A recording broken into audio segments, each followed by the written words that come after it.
Have you noticed that the calmest people you know share something in common? It's not that they live perfect lives, nor that they've never made mistakes. It's something entirely different. And once you uncover it, the way you perceive your own existence will change forever. There are individuals who walk through life with an unusual serenity. They don't flinch when someone brings up their past. They don't avert their gaze when an uncomfortable subject arises. They don't rush to change the topic when faced with direct questions. It's as though they carry within them an invisible strength that shields them from external storms. Carl Jung, one of the most profound thinkers of the 20th century, dedicated years to exploring this phenomenon. What he found was revolutionary. There is a direct link between inner transparency and peace of mind. But it is not the kind of transparency we normally imagine. It is not about confessing every mistake to the entire world. It is something far deeper and infinitely more powerful. What you are about to discover will not only help you understand why some people live in constant anxiety, but will also reveal the path toward a stillness you once thought impossible to attain. Most of us live a double life without realizing it. There is the version we present to the world, and the version we know in private. This split is not accidental. It is the product of countless small choices we make to protect ourselves, to be accepted, to avoid judgment. Jung observed that this ongoing division between our public self and our hidden self creates a permanent psychological tension. It is like living on constant alert, preparing to defend a version of ourselves that deep down we know is not completely authentic. Think about the last time someone asked you a direct personal question. Did you feel that little stab of nervousness, that fraction of a second when your mind quickly evaluated what was safe to reveal and what needed to be concealed? That is exactly what we are talking about. But here is the fascinating part. There are people who simply don't experience this tension. When asked direct questions, they answer naturally. When faced with uncomfortable situations, they remain grounded, not because they are flawless, but because they have achieved something Jung considered one of the highest expressions of psychological maturity. These people have learned to live without masks. They have found a way to integrate who they are in private with who they are in public. And the result is an inner peace that feels almost otherworldly to the rest of us. The question is, how did they get there? The answer is not what you might expect. It is not about erasing every secret from your life, nor about becoming an open book that shares every detail with anyone who asks. It is about something far more subtle and transformative: inner congruence. Jung described this congruence as the state in which our thoughts, feelings, words, and actions align. When this alignment exists, there is no need to remember which version of ourselves we presented in each situation. There are no contradictions to defend, no stories to keep consistent, no masks to adjust depending on the audience. Imagine for a moment how your life would feel if you no longer wasted mental energy remembering what you told each person. If you didn't have to constantly filter your words to maintain an image, if you could answer any question from your truth without fearing judgment. And yet, here comes the first resistance. Our mind quickly objects. Don't we need some privacy? Isn't it natural to have different sides depending on the social context? And yes, that is true. This is not about eliminating privacy or becoming socially inappropriate. It is about dissolving the inner fragmentation, the exhausting sense of being multiple selves that often clash with each other. That feeling of living on alert, making sure our different versions don't collide. Those who have reached this inner congruence have reconciled with all parts of themselves. They have integrated their shadows, accepted their imperfections, processed their past mistakes. This doesn't mean they lack boundaries about what they share publicly, but it does mean there is no inner war between who they are and who they appear to be. The path to this state is not easy because it requires facing precisely what we have been avoiding. Wholeness demands a level of personal honesty that can feel terrifying at first, but the rewards are extraordinary. When you have nothing to hide from yourself, when you have made peace with your entire story, when you have integrated every aspect of your personality, you discover an inner freedom most people will never know. And here comes the most astonishing part. What Jung discovered is that most of us are fighting against phantoms. We believe that if others knew our most intimate thoughts, our past mistakes, our deepest insecurities, they would reject us instantly. But this belief rests on a fundamental illusion. The illusion is that we are uniquely flawed. We think our inner struggles, our embarrassing thoughts, our moments of weakness are proof that we are broken in ways others are not. The truth is completely the opposite. Jung observed that the very aspects we feel most ashamed of are paradoxically the most universally human. Every person has selfish thoughts. Every person has acted from fear. Every person has made choices they regret. Every person knows the sting of insecurity. The difference between those who live in peace and those who live in constant anxiety is not the absence of these human experiences, but their relationship with them. Those at peace have cultivated what Jung called radical acceptance of the human condition. This acceptance is not passive resignation, nor self-indulgence. It is the recognition that being human means being imperfect, making mistakes, harboring contradictory thoughts, and experiencing difficult emotions. It is the understanding that these are not flaws in the system, but essential features of existence. When we embrace this acceptance, something extraordinary occurs. We stop wasting energy battling ourselves. The mental energy once spent maintaining multiple identities, remembering what we hid from whom, or constantly policing our words and actions, is suddenly released. But here lies a trap to avoid. Some misinterpret this teaching as permission to justify destructive behaviors or abandon all personal ethics. That is the exact opposite of Jung's message. Radical acceptance does not mean approving of everything we have done or thought. It means acknowledging that all of it belongs to our story, and from that honesty, we can make more conscious and authentic choices moving forward.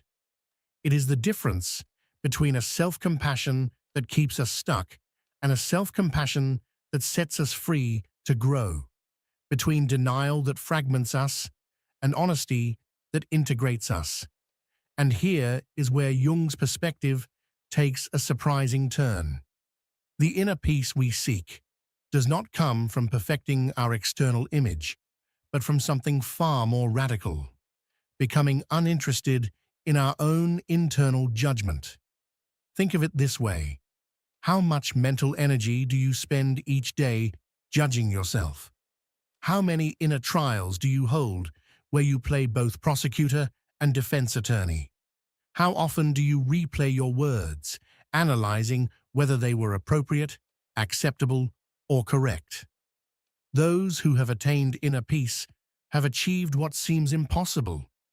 They have given up the role of judge over themselves, not because they have decided everything is fine, but because they have grasped something essential about the nature of inner judgment. Jung observed that our inner critic is not truly ours. It is a collage of external voices we have internalized over time. Our parents, our teachers, our peers, society at large. That judge we mistake for our own conscience is often nothing more than borrowed expectations disguised as our own. And when we begin to see this clearly, something remarkable happens. We start to separate authentic values from inherited pressures. We begin to distinguish our conscious choices from our automatic reactions rooted in fear of disapproval. This discernment opens the door to a freedom few ever experience, the freedom to shape our ethical standards based on our own genuine understanding of what nourishes life, rather than on what others might think of us. Here lies the most powerful transformation. When we stop endlessly judging ourselves, we also stop assuming others are judging us. Projection works both ways. If we are merciless with ourselves, we will assume everyone else is too. But once we make peace with our full humanity, once we stop being our own inner enemy, we awaken into something Jung described as the natural state of a mature soul, a benevolent curiosity toward ourselves and toward others. Instead of living defensively, protecting an image, we begin to live exploratively, genuinely interested in understanding and in growing. Now take a moment to reflect. Which aspects of yourself have you been judging most harshly? Can you recognize where those voices truly come from? The path toward inner peace does not demand years of therapy, endless techniques, or complicated rituals that only a few can master.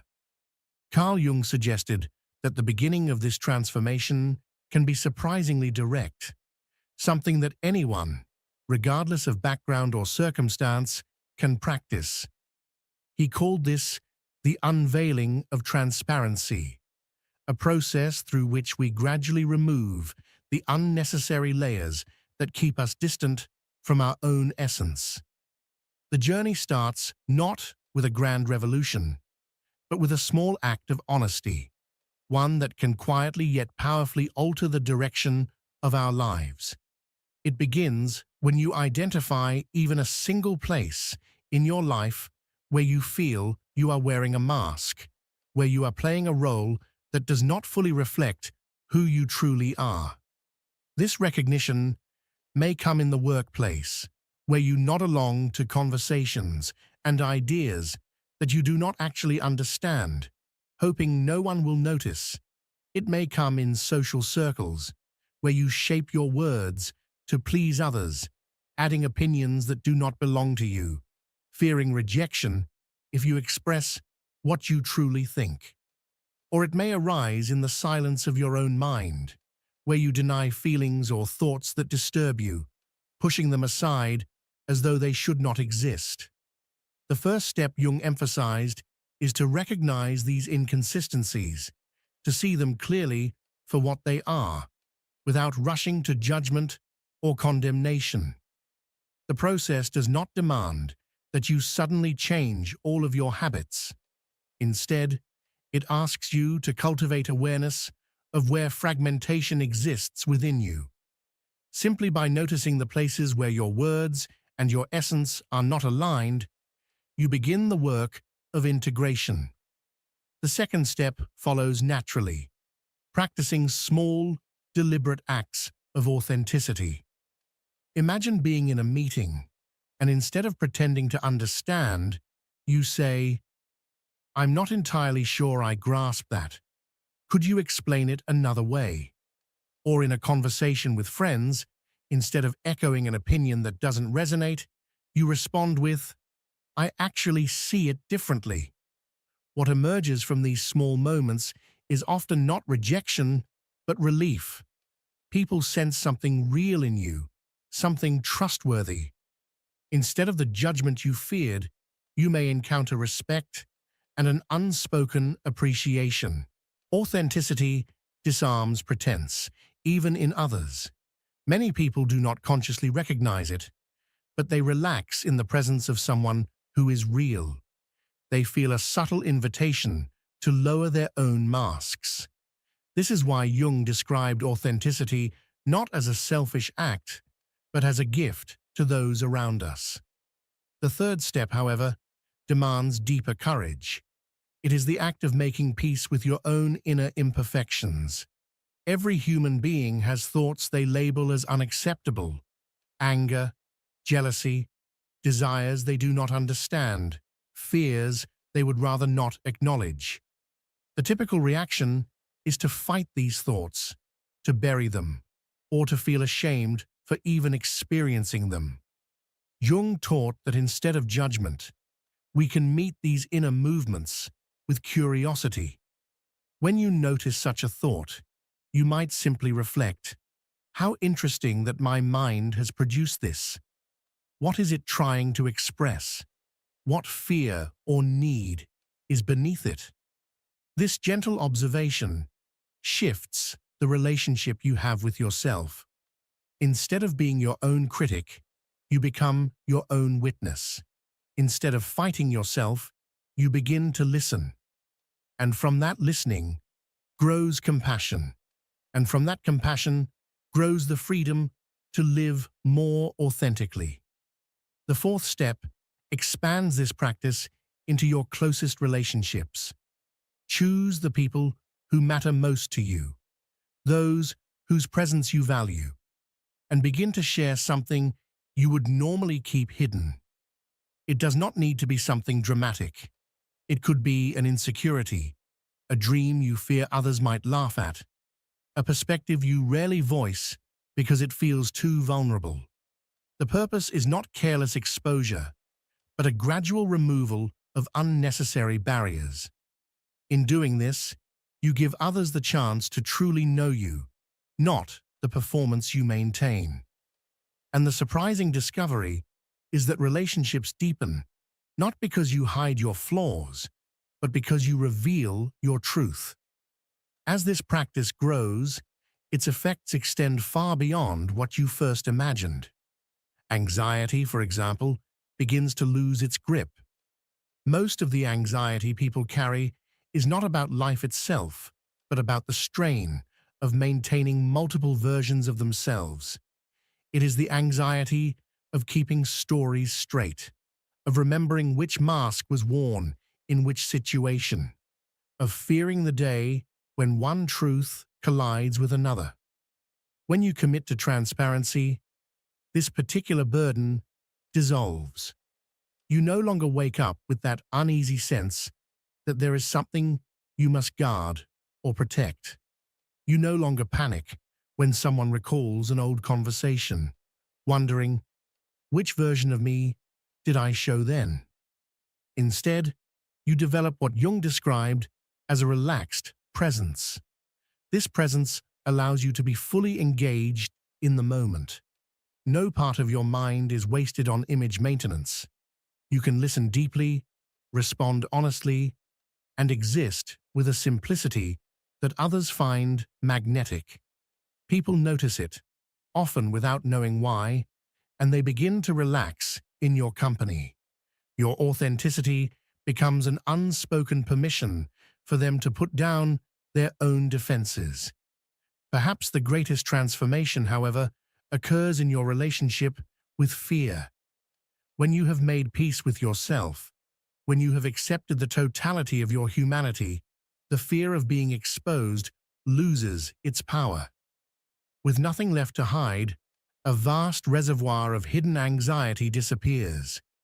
You realize that you can face any question, any conversation, any situation, not because you have rehearsed the perfect answers, but because you no longer need them. You can answer from your truth in the present, from the depth of your lived experience. This creates a form of confidence, radically different from the fragile confidence that comes from achievement or image. It is a confidence rooted in wholeness, the certainty that you can face reality as it is, including your own imperfections. Decisions become simpler because they are no longer filtered through the question of which version of yourself they must serve.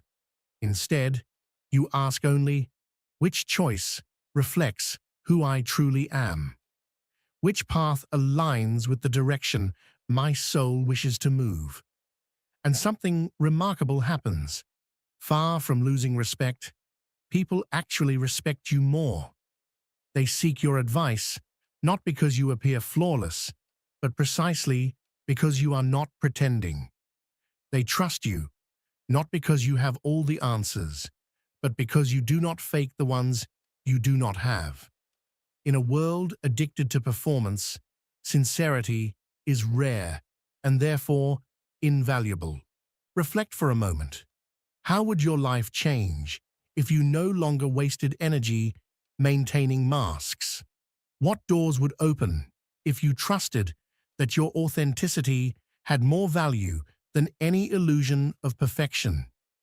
Imagine living without that constant inner conflict, without the exhausting war between who you are and who you believe you should be. Jung understood that much of our suffering does not come from the external world, but from this silent inner war. And peace begins the moment we choose to end it. This peace is not the sterile calm of someone who never makes mistakes. It is the vibrant serenity of someone who has accepted every chapter of their human story. The light and the shadow, the strength and the weakness. From this acceptance comes freedom. It is not an invitation to complacency, but the only true starting point for growth. For when you are no longer busy rejecting parts of yourself, you can consciously choose the direction of your development. The person who integrates their inner world is not perfect, but is authentic. They are not free of difficult emotions, but they do not waste themselves in endless battles against them. They do not inspire by their flawlessness, but by their courage to be fully human. In a culture that demands carefully edited versions of ourselves, choosing authenticity is a revolutionary act, and here lies the essential difference. You can either perform your life or live it. You can continue pouring your energy into maintaining appearances, or you can walk the path of deep peace that arises from integration. The invitation stands before you now. The first step is as simple as allowing yourself to be who you are, here and now, without explanations or apologies. From that place of authenticity, you can decide consciously who you wish to become. Peace is waiting on the other side of your honesty. And if these words made you see yourself and your relationships in a different light, let them stay with you. Jung's reminder is clear. Only when we stop pretending do we truly begin to live. If this reflection made you think differently about life and relationships, subscribe to the channel for more profound personal development content, and let us know in the comments if you enjoyed this perspective from Carl Jung about inner peace. People are going to betray you. That's not a guess, not a possibility. It's a certainty. And the sooner you accept that, the sooner you'll stop living like a victim. Do you want to know why? Because human beings are, by nature, profoundly self-centered. And no, I'm not talking about the childish kind of selfishness, the kind that refuses to share a piece of cake. I'm talking about a primal, ancestral selfishness, a wild instinct programmed over thousands of years to prioritize personal survival above any sense of loyalty. You think betrayal is the exception, that it only happens when something breaks. You're mistaken. Betrayal is the norm. Loyalty is the exception. And Carl Jung understood this deeply. He didn't shout it, but he revealed it through shadow work, through the exploration of the unconscious. Don't trust the mask of civilization we all wear, because behind it, there are teeth, and they are sharp. Have you been betrayed? Welcome. Are you waiting for a logical, emotional, or spiritual explanation? You won't find one. Because betrayal doesn't come from reason. It comes from fear, from desire, from an inner need that outweighs any promise someone made to you. Do you want the truth? Here it is. They didn't betray you because you did something wrong. They betrayed you because it was convenient. And that's all. Most people don't betray out of malice. They do it out of benefit. Because at some point, you stopped being useful. Because someone else offered more. Because their fear of loss was greater than their loyalty to you. It's not personal, it's worse. It's structural. It's embedded in how the human mind functions. And yet you keep acting surprised. You placed your trust as if the world was built on principles, on morality, on ethics. But the world runs on interests. Loyalty is a luxury. Few can afford it. Want a brutal truth? Never expect someone to act in your favor if it goes against their own. Because the moment their interests collide with your well-being, they will crush you, and they won't even feel guilty, because the human mind is brilliant at justifying its actions. They'll betray you, turn their back on you, and convince themselves they did the right thing.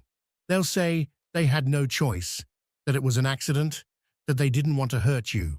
And the worst part? They'll believe it. They tell themselves that story so they can sleep at night. But you're the one left with the wreckage. Let me make it even clearer. If you expect the world to be fair to you, just because you're fair to others, you're heading straight toward martyrdom. No one will repay your kindness. No one will respect your values if they clash with their desires. And here comes the most painful question. Why did that person betray me? The answer is simple. Because they could. Because there were no consequences. Because it cost them nothing. And here comes the first psychological punch. People are only as loyal as you make them be. You think fidelity comes from love, from affection, from shared history. Number fidelity is born from fear. Fear of losing something. A relationship, a privilege, a position, a sense of status. When someone betrays you without a second thought, what they're really saying is, you weren't that important, or at least not as important as what they got in return.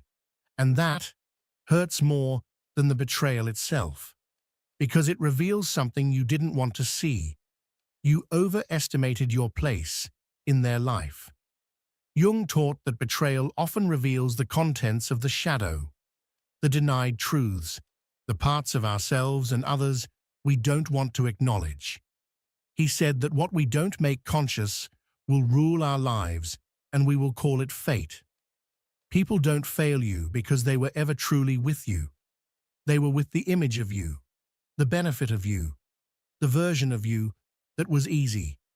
But once that version changes, they vanish. They'll look you in the eye, tell you that you can trust them, swear they'll be there for you. But what they won't say out loud is the silent condition. As long as it doesn't cost me anything. Have you noticed how, in the hardest moments of your life, most people disappear? It's because true loyalty has a price. It requires sacrifice, and most aren't willing to pay that price.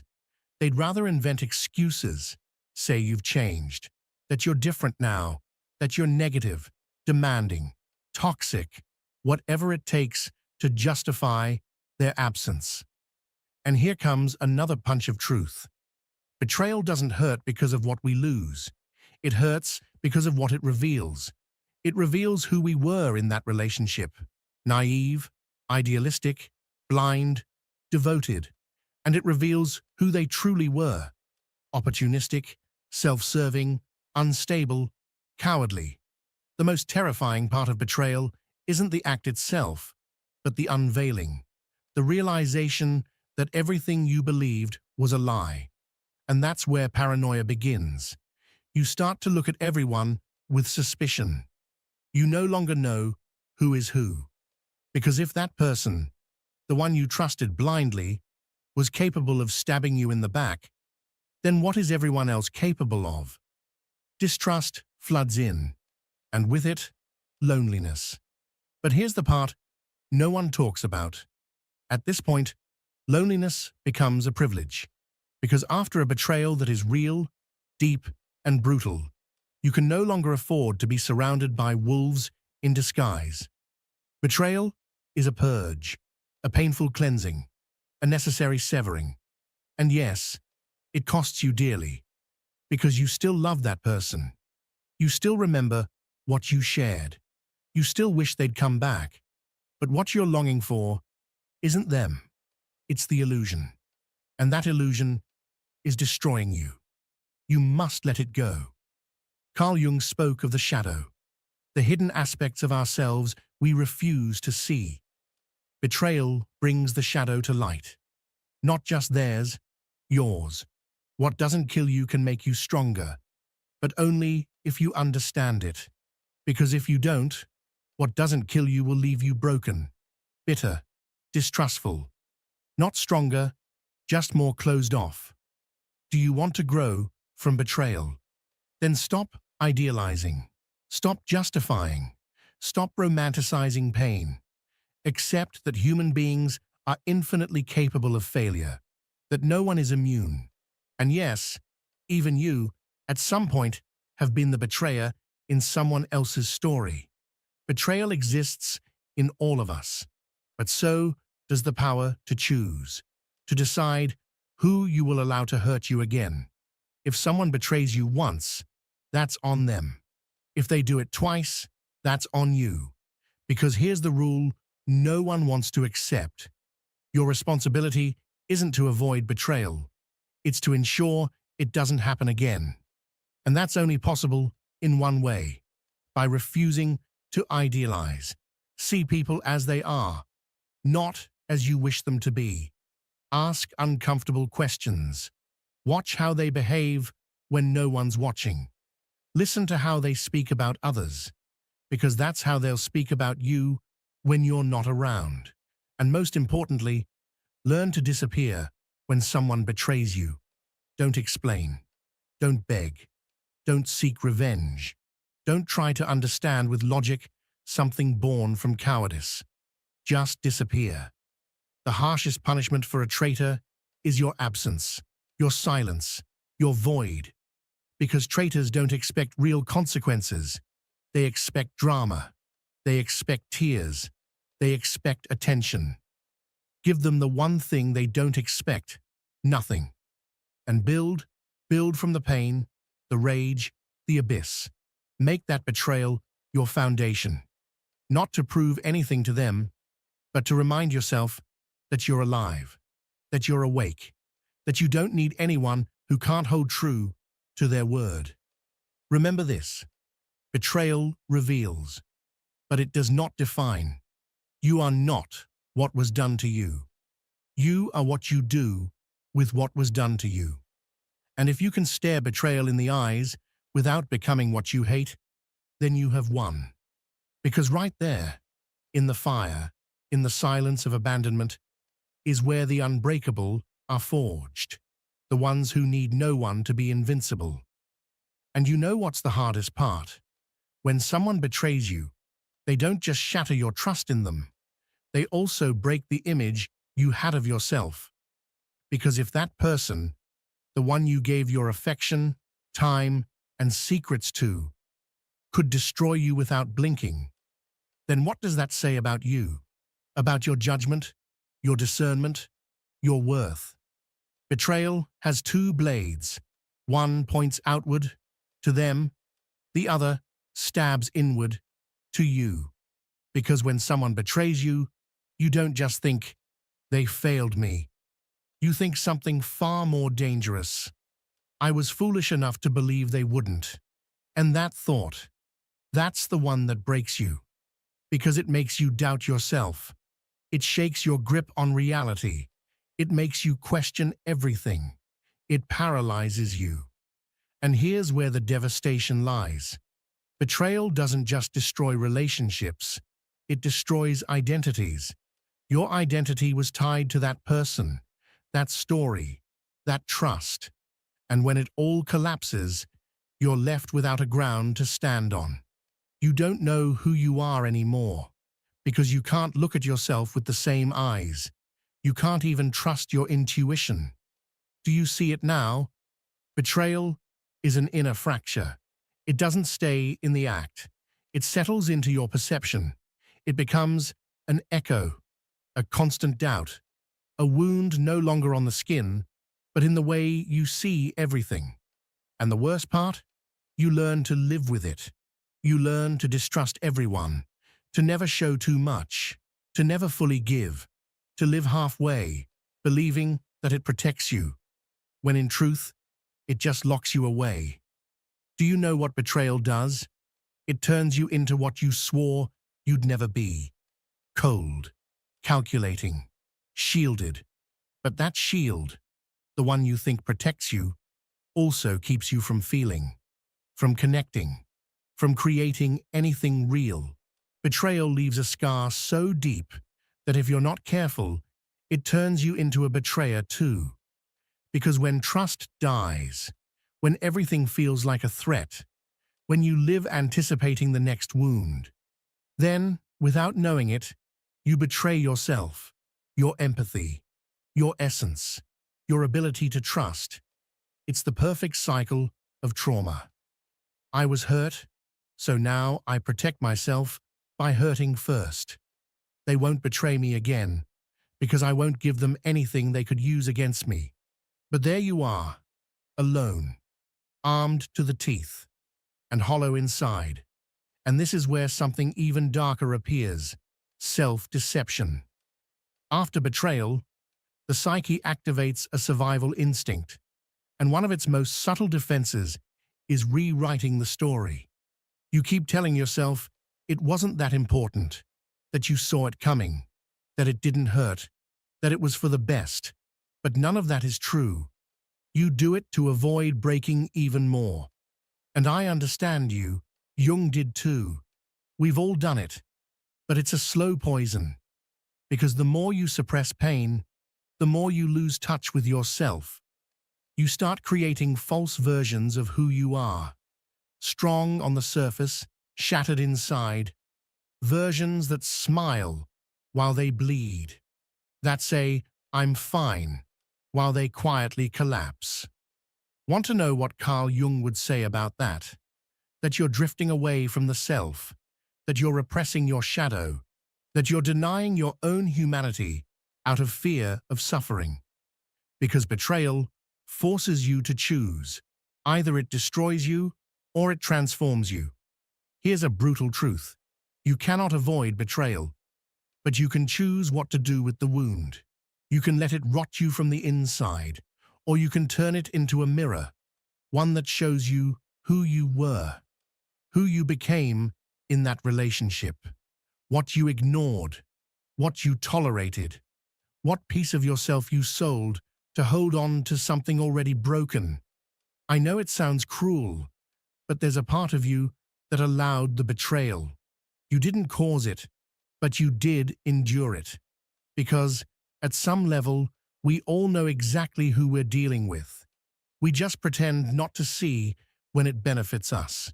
You cling to false signals. You ignore the red flags. You justify toxic behaviors because the need to feel loved, to belong, outweighs your instinct to protect yourself. Until one day, everything shatters, and there you are, alone, holding the fragments of a truth you never wanted to face.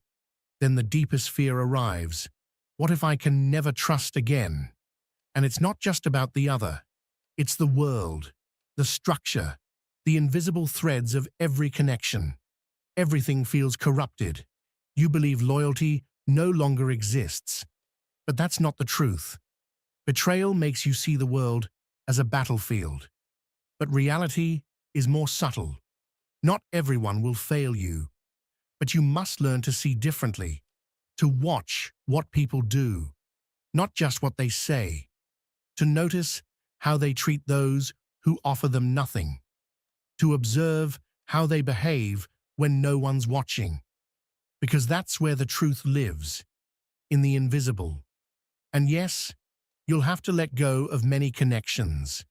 you'll need time alone. You'll need to rebuild your intuition from zero. But that's the only way back to yourself. Because betrayal isn't overcome with anger. It's healed through reconstruction. Rebuilding your inner world. Redefining your limits.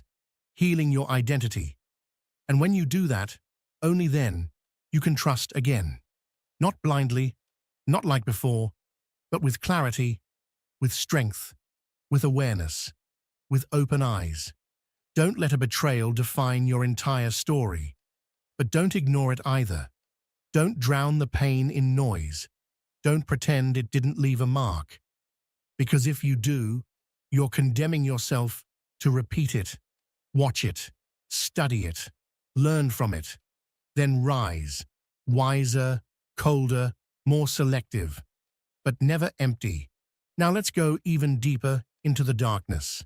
We already talked about the wounded ego, about rebuilding, but now we shift focus to something even more disturbing, the silent betrayal, the one you can't see at first, but it eats you alive. Not an action, but an absence, a quiet abandonment, a void. Listen closely. Not all betrayals come with a knife. Some arrive disguised as indifference, as silence, as emotional distance, and those are the deadliest ones. You brace yourself for the obvious betrayal, the one that comes with conflict, shouting, a break. But you're not prepared for the passive betrayal, the one where the person you needed the most simply wasn't there. They didn't stab you in the back, but they stood by while others did. They didn't speak ill of you, but they stayed silent when everyone else did. They didn't hurt you actively, but they stopped caring for you when you needed it the most. And here comes the question that breaks your soul. Who hurt you more? The one who betrayed you, or the one who didn't defend you? That silence, that absence, that neutrality disguised as, I don't want to get involved. That's the kind of betrayal that wounds the deepest, because you're left speechless. You can't point it out. You can't accuse. There's no evidence, just a visceral feeling that someone who should have been there simply wasn't. And the saddest part? Sometimes that same person still tells you they love you, that they respect you, that they care. But they do it from a distance, with hollow words, lukewarm gestures, as if saying, I'm here, was enough, even when they're not. And you know what truly hurts about this silent betrayal? It forces you to realize you were more alone than you thought, that the safety net you believed in was just an illusion. And this brings us to a brutal truth. Betrayal as disillusionment. Because when someone betrays you, it's not just the act that hurts. It's the collapse of an entire narrative, a story you built in your head. You had convinced yourself this person was different, that they would never do that to you, that you were special. But that story was false. You realize it wasn't a relationship between two real people. It was a relationship between you and the idea you had of them. And that's when the next crack appears. You start doubting your ability to see reality clearly. You don't know anymore if someone is truly loyal, or if you just need them to be. You begin projecting betrayal even where it doesn't exist, because now your mind runs a new program. Better to be cautious than to bleed again. But living that way isn't living. It's surviving. It's building walls so high even you can't climb out. Now comes the point no one dares to face. Sometimes the true traitor is you, toward yourself, because deep down you knew. There were signs, inconsistencies, uncomfortable silences, but you chose not to see them. You stayed quiet, tolerated, adapted, because your fear of losing that relationship was stronger than your love for yourself. And that is the hardest betrayal to admit, the one you inflicted on yourself. And do you know why you did it? Because you were addicted to hope, to fantasy, to the belief that if you gave your best, the other would finally see your worth.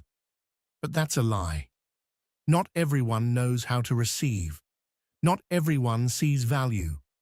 There are people who, no matter how much love you give them, will always feel empty, because their loyalty doesn't depend on your giving. It depends on their void. And here's the next truth. Some people betray not because you failed, but because their soul is broken. And that is not your burden to carry. You must understand. Some people can't hold on to anything healthy. When they come across something real, they sabotage it, not out of malice, but out of trauma, programming, emotional poverty. And you stood there thinking you could save them, heal them, teach them. But you cannot save someone who doesn't want to be saved. You cannot hold a relationship with someone who is used to destroying everything the moment it starts to work. And the worst part? When they betray you, they don't even see it as betrayal. They'll say you suffocated them, that they didn't feel like themselves, that they needed space, that they weren't ready. And you'll be left there, soul shattered, while they move on as if nothing happened. Because yes, some people can betray you and sleep like a baby. Why? Because they don't feel what you feel. Because they don't speak the same emotional language. Because for them, loyalty is just a word, not a commitment. And that's where you need to make a cut, a break, a reset. Because if you don't, you'll keep attracting the same kind of people. People who only love you when you're silent, when you don't demand, when you don't shine too brightly. That too is a form of betrayal. Betraying yourself just to be accepted. Do you know how many times you've dimmed your light so you wouldn't disturb others? How often have you hidden your strength, your talent, your ambition, just to avoid making others feel insecure? How many times have you allowed yourself to be invalidated, diminished, ignored, just so you wouldn't seem like too much? That's betrayal too, but one that moves from you toward yourself. Carl Jung once reminded us of the masks we wear. The world doesn't just ask us to conform, it demands we forget ourselves. And I'll tell you this, we suffer so deeply from betrayal that we've learned to rename it experience, lesson, life. But no, some things should never happen. And when they do, you must call them by their real name, betrayal. Don't dress them up. Don't edit them. Don't excuse them. Name them. Because only when you name them can you begin to heal. And more importantly, only then can you choose. Choose to never again place your soul in the hands of someone who cannot even hold their own. Choose not to shrink yourself to fit. Choose to be alone rather than poorly accompanied or mistreated. Here's one of the hardest truths. Most people don't want someone strong. They want someone manageable. So, if you decide to be free, authentic, unstoppable, prepare yourself. They will try to betray you, not because you're weak, but because your strength threatens them. It reminds them of everything they're too afraid to be. And that's the moment you'll realize you're no longer the victim. You've become the threat. Betrayal doesn't just reveal who others are. It reveals you. It shows your ability to rise, to become harder without becoming cruel, to trust again, but without blindness, to love, but never at the cost of your dignity. Because in the end, that's what saves you. Not that people stop betraying you, but that you learn not to let betrayal take away who you are. And that is power. And now that we've reached this point, I'm going to tell you something maybe no one has dared to tell you your whole life. Betrayal is the baptism of the strong. Yes, it hurts. It breaks you. It empties you. but it also awakens you. It initiates you. It rips the blindfold from your eyes, once and for all. Because before betrayal, you were only a version of yourself, edited, believing in fairy tales, eternal promises, unbreakable bonds. But after, you're bare, alone, raw, but real. And that, strange as it sounds, is the beginning of everything. The person who rises after betrayal is not the one who fell. They no longer need mirrors to define themselves. They no longer sell themselves for a drop of affection. They no longer confuse company with connection, attention with love, silence with peace. Betrayal is alchemy. It takes your innocence and melts it into wisdom. It takes your wound and, if you dare to face it, gives you back something no one can teach or sell: vision. And you know what someone who has seen betrayal in all its forms and survived becomes? Not paranoid, selective. They no longer need to fit in everywhere because they've realized not every space deserves them. They no longer beg for loyalty because they've learned real loyalty is silent. It doesn't need promises. If you know how to read betrayal, it shows you who deserves to see you up close and who was only ever near for their own comfort. That's why what once looked like a curse was really a cleansing. And if you've come this far, something in you already knows. Something shifted, something realigned. And you can't look at the world, at others, or at yourself the same anymore. Because you're not the same as when this message began. And that is priceless. So listen carefully. The next time someone betrays you, don't react like before. Don't beg for explanations. Don't give speeches. Don't threaten to leave. Don't cry in front of someone who has no soul to comfort you. Just leave, quietly, without drama, without turning back. Because betrayal only destroys those who don't know how to walk away. And if you've been waiting for a sign to let go of everything that no longer honors your soul, this is it. This is the moment. This is your silent scream, your unspoken permission, your farewell to all that once made you feel small. Now it's your turn.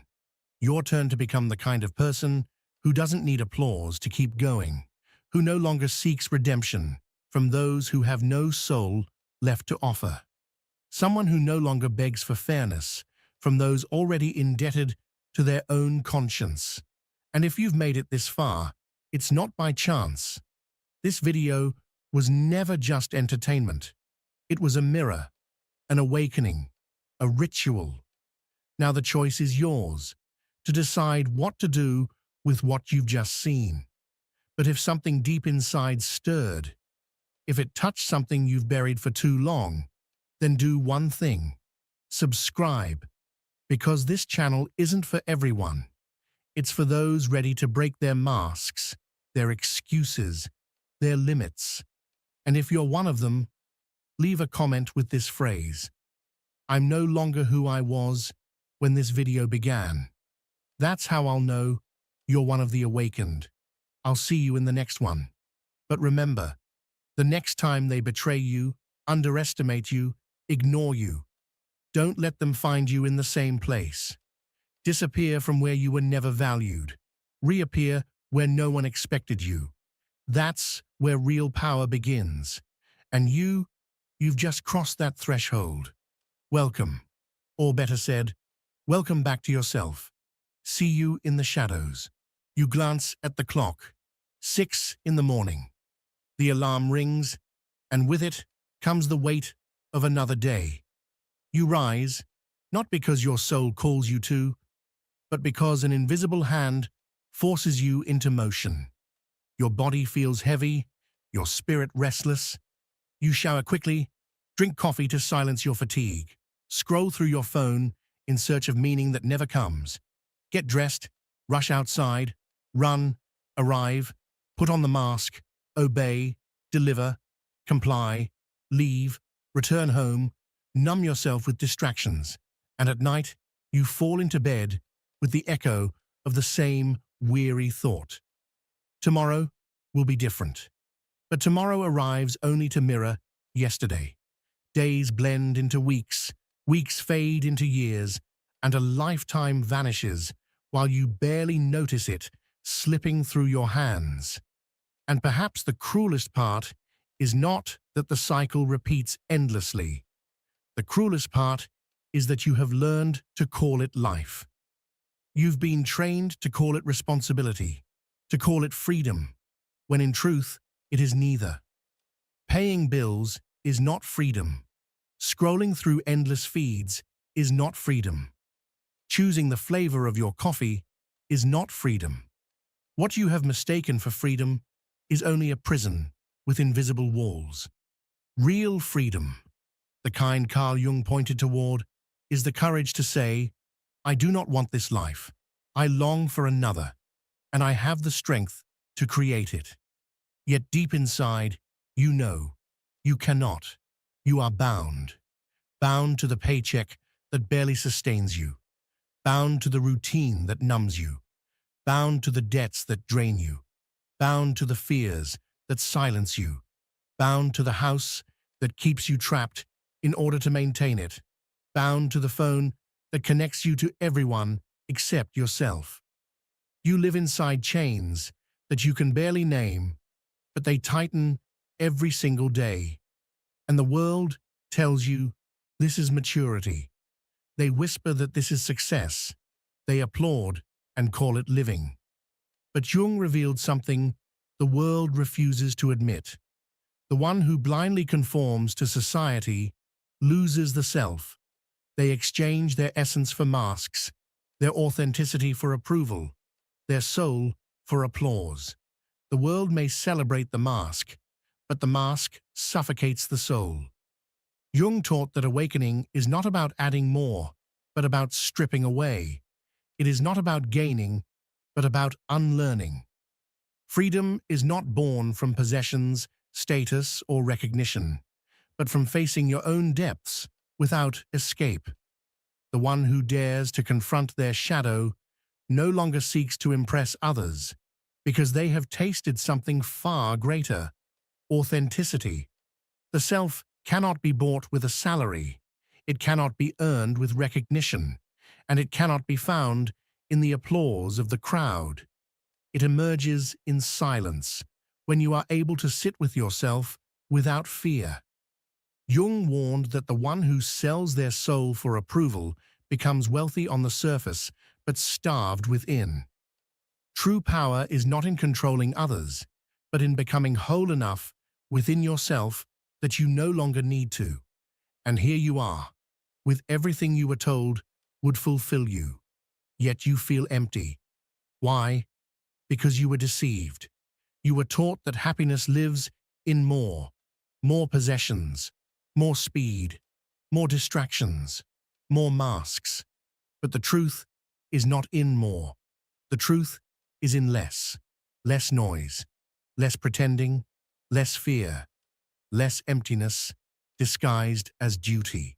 Freedom is not found in accumulation, but in letting go.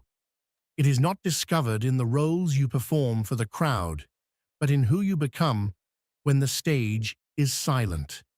It is not about pretending to live, but daring to exist. And true existence begins when you abandon the illusions that enslave you and choose a path that feels real, even if imperfect, even if uncertain. They convinced you that progress would save you, that the more you possessed, the freer you would become, that the faster you moved, the closer you would be to success, that the more connected you were, the less lonely you would feel. But here you are, surrounded by objects, but starved of peace, drowning in noise, but unable to hear your own voice, connected to thousands, yet unseen by anyone. You scroll, you run, you chase, and still, no one looks you in the eye and says, I see you. So you run after illusions, like a creature chasing a prize, always just out of reach. You never touch it, yet you never stop moving. And the true tragedy is that you've mistaken this endless chase for life itself. But those whom the world once called naive, dreamers, useless, or insane, those who walked away from the illusions, carried a secret you have forgotten.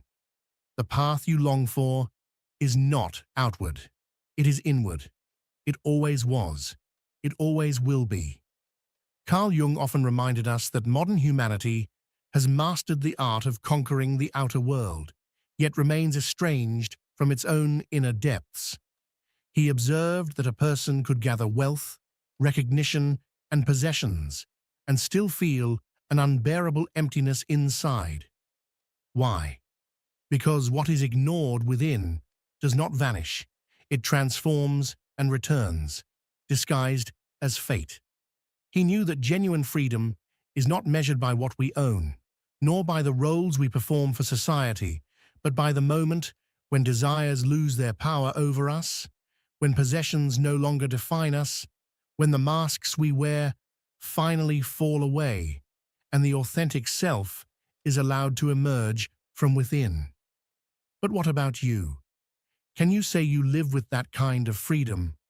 Or has your existence been reduced to the numbers in your bank account, the debts that enslave you, the judgments of strangers, the curated images you polish and upload to prove you are alive? That identity you show the world, that carefully shaped mask, is not your essence. It is only a defense, a survival mechanism designed to adapt to a system that prefers you useful, but not free, productive, but not conscious, visible, but not whole. And so you keep running, exhausted, waiting for weekends or brief vacations to feel the illusion of being alive. Yet the wise have always known a different rhythm. They lived lightly, detached from the burden of excess, nourished by simplicity. They possessed little by material standards, but their spirits were abundant, their minds were freer, and their souls more authentic than the restless achievers of our time. They remembered something Jung tirelessly emphasized. The essential things, meaning peace, purpose, love, are not purchased, they are cultivated. And cultivation requires space, not external space, but inner space, the vast territory of the soul. But how much space remains in you? Look closely. Your being is filled to the edges with obligations, fears, demands, constant pressure. Your mind has no silence. Your heart has no natural rhythm. And perhaps the most dangerous thing of all is that you have accepted it. You tell yourself this is simply what life is, that there is no alternative. But there is an alternative. It is not loud or glamorous. It is quieter, slower, sometimes uncomfortable, and it begins with a radical gesture. Letting go. Letting go of the roles that never belonged to you. Letting go of possessions that do not serve your soul. Letting go of the lie that your worth is measured by external symbols. Letting go of the masks created for others' approval. Because release is not loss. It is a return. It is an awakening. And perhaps part of you resists. Perhaps your mind whispers excuses. That's just the way things are. Everyone lives this way. There's no other option. Yes, it is true. Most live in that pattern. But it is equally true that most live fragmented, concealing their wounds behind rehearsed smiles, behind laughter that does not reach the soul, behind hollow conversations that avoid the truth. And deep inside, beneath the noise of appearances, there is an ache, a knowing that this life is not the one their soul envisioned. You have felt it too. That heaviness on Sunday evenings when another week begins. That hollow sensation after buying something you never truly needed. That haunting silence when the lights are off and only you remain with yourself. That whisper that refuses to die, insisting, this is not freedom. This cannot be all there is. The truth is, you are not broken. You are not weak. You are not lost. You are asleep. And it is not your fault. From childhood, you were taught obedience, not reflection, competition, not collaboration, performance, not authenticity. You were conditioned to consume, not to create, to conform, not to awaken. You were shaped to fit into a system, not to discover your soul. That is why the ordinary feels so natural, why exhaustion feels normal, why you accept stress as if it were part of your daily diet, something to be swallowed with no resistance. That is why you cling to objects and distractions, imagining they will fill the emptiness, and yet you still feel lonely even when surrounded by people. But hear this clearly, a life lived on autopilot is not a life. It is only the slow passage of time. It is existence without essence, a heartbeat without depth. Those who lived before us understood something we have forgotten. They had no glowing screens or alarms dictating their rhythm, yet they carried treasures far greater than our inventions. They carried silence. They carried presence. They carried truth. While you exhaust yourself to pay for a house you barely inhabit, they rested beneath the stars. While you buy clothes to impress others, they walked unclothed in ego, free from appearances. While you strive desperately for acceptance, they lived as enough for themselves, even if the world called them mad. And now, seeing the emptiness of our age, can you still say they were the ones who were lost? You, with all the world's technology, cannot silence your thoughts. You, with unlimited access to information, do not know who you truly are. You, with thousands of virtual connections, cannot sit peacefully in your own company. You do not need a savior. You do not need a perfect plan, a magical formula, or an external guide. What you need is remembrance, to remember who you were before the noise, before the masks, before the roles, before the persona that was never your true self. As Jung taught, freedom is not bought, inherited, or borrowed. Freedom is reclaimed, and reclaiming it demands courage. It demands stripping away illusions. It demands walking the hardest path, the one where the soul guides you rather than the crowd. This path will cost you. It will cost false identities. It will cost relationships that no longer align. It will cost you comfort and certainty. But in exchange, you will receive the greatest gift possible, yourself. Not the persona, not the mask, not the performance, but the living, breathing essence of who you truly are. Today, you stand at a threshold. One path leads back into routine. The same distractions, the same emptiness disguised as comfort. The other path leads toward awakening. Not tomorrow, not when everything feels perfect, but now, in the midst of fear, in the presence of doubt, in the weight of pain. Now, with truth at your side. And you do not need to change everything at once. Begin with something small. Release a thought that no longer nourishes you.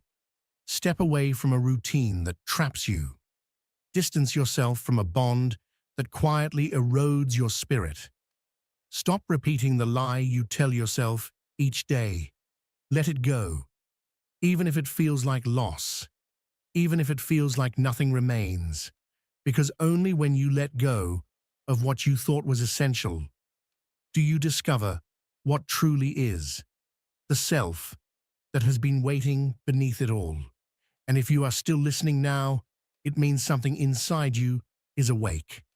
Understand this. Not everyone makes it this far. Only those who are tired of existing half asleep. Only those who are ready to question the illusion. This message was never meant to entertain you. It was meant to stir you, to challenge you, to disrupt your comfort. And if even a small part of you has begun to move, even if it feels uncomfortable, then the awakening has already begun. So if these words resonated with you, subscribe, activate the notification bell, and keep walking this path of inner awakening with us. As Carl Jung said, "Who looks outside dreams, who looks inside awakens."